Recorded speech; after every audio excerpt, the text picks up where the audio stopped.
Welcome back to our live training session. In this training module, we're going to be taking a look at dialing in our part throttle cruise area of operation. This is going to be optimizing the fueling, the spark, and we're also going to take a look at setting up our variable cam. Now there's some things we want to go over before we fire up our engine and start the tuning process. Let's talk about this real quick. So first things first, I'm in the fuel page layout. We're going to find that we have our volumetric efficiency table here, we have our target lambda table, and we have our injection timing table. Now these are the three primary tables that we need to dial in and optimize everything for part throttle cruise tuning in terms of our fueling delivery. Now the volumetric efficiency table here, we're starting off with reasonable values, although we're probably going to have to tweak and adjust these a bit.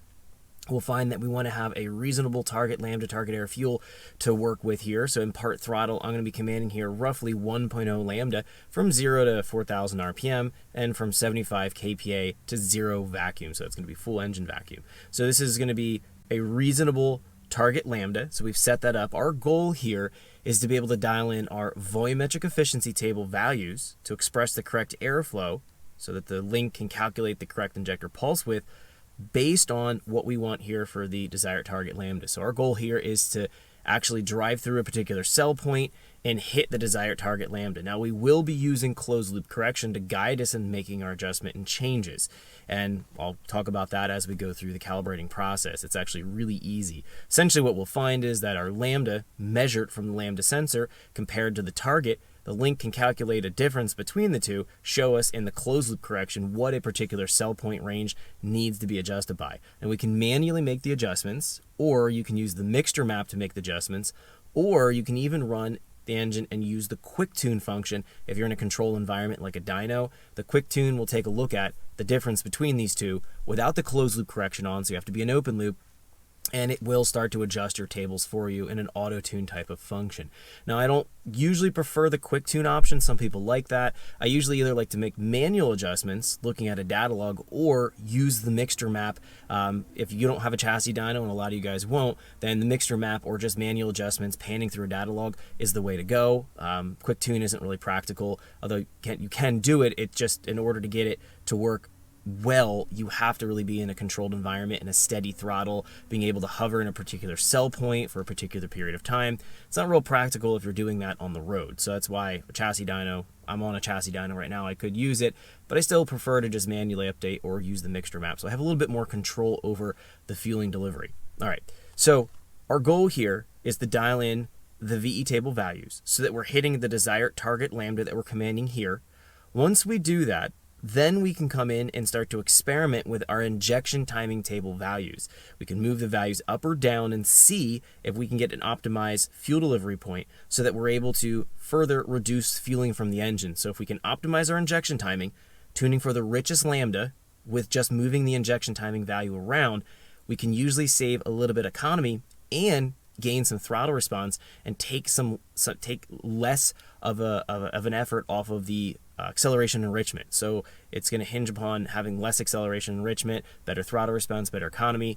Not all engines will respond to the injection timing, so moving it around sometimes, parking it at 400, it's a solid starting point for most engines. Moving it around up and down, you may find that an engine doesn't respond very much to it. That's okay. Every engine's a little bit different, so I always want to experiment with it. But if we find that we can optimize the injection timing a little bit further, then we can go back in and touch up the volumetric efficiency table again so that the closed loop correction is not making large adjustments and that we're hitting a desired target lambda.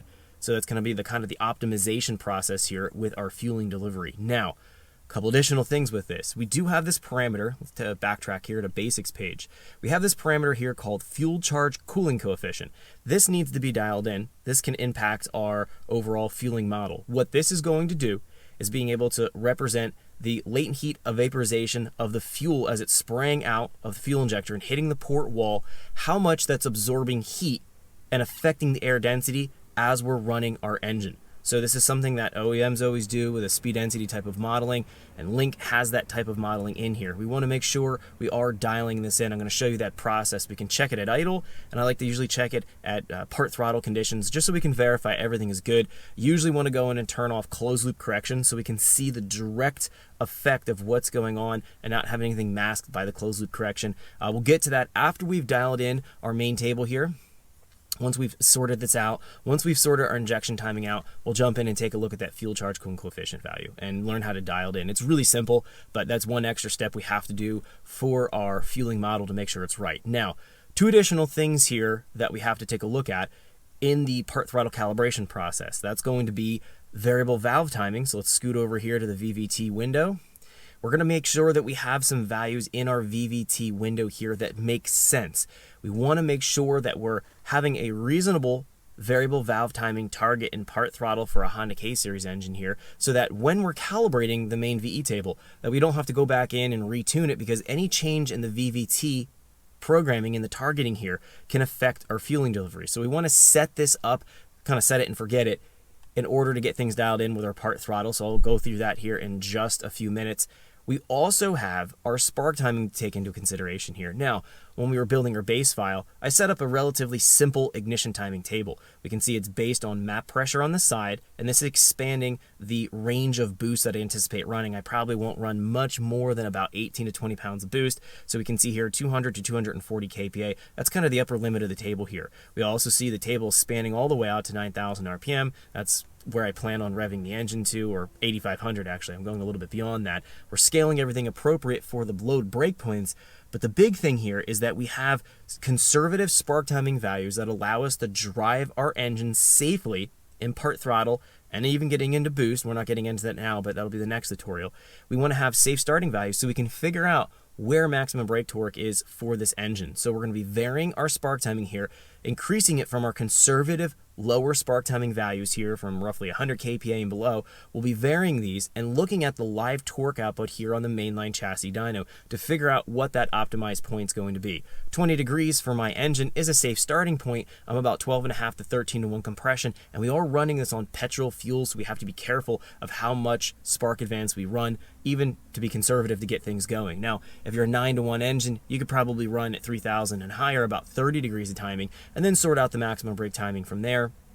I like to always be a little bit conservative, so 20 will be fine to get started with. So this is something we do have to take a look at. Now, my order of operations for calibrating and tuning is always dial in the VE model, the fueling first, then come back in and look at the spark timing. It's kind of one of the last things we take a look at for the part throttle cruise type of tuning.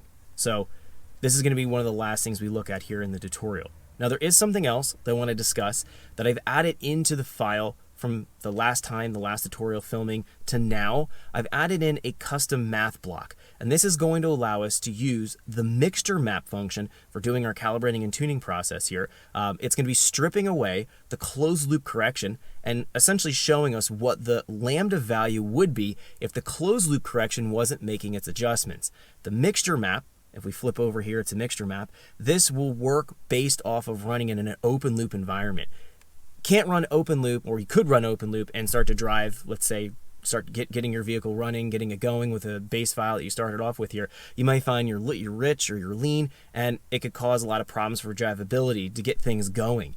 Using the math block and inserting that in here to the mixture map, as I'm going to demonstrate, will allow you to use closed loop correction to have reasonable drivability, reasonable fueling, and then take your data log and feed it into the mixture map and allow it to do its process for going in and making its calculations to show what the table needs to be adjusted by.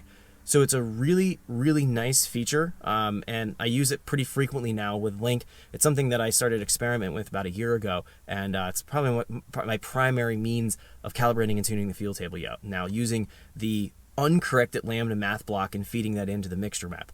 Let me go and show you the formula real quick, and then we'll talk about a few other details. We'll actually flip back into the VVT window, set that up for the... Thanks for checking out our teaser clip. If you want to see the rest of this video and more than 500 hours of current EFI training we have to offer, make sure you click right here. If you want to go and check out more teaser clips from this training course, click here, and you don't want to miss any of the videos we're going to be releasing on this channel, so make sure you subscribe and click here. Thanks for watching, and I'll see you guys later.